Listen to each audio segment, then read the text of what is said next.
Hey guys, back with me again in this channel. On today's video, I'm gonna show you the analog photo tutorial using EPIK Photo Editor. So here you can just add your photo like this, your retro photo, and then go to EPIK and find retro, and then here choose the fisheye one. This one's right here, and then you can just adjust it into your liking. You can adjust the intensity and also the skew. I'm going to go like this, and you can also adjust the filter, and then go to filter and choose retro again. Find the retro one and choose nostalgia,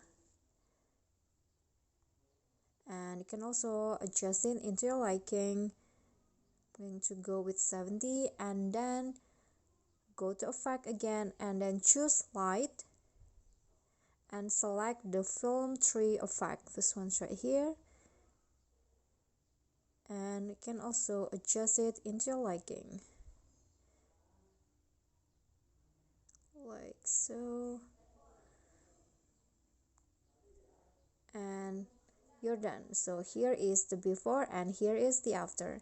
Okay guys, so that's all for me. That is how you can change your photo into analog by using this EPIK Photo Editor. I hope this video will be helpful to you. Thank you guys so much for watching. If you enjoyed the video, please give me a like and smash the subscribe button down there, and also don't forget to leave a comment. That's it for me today. See you guys next time.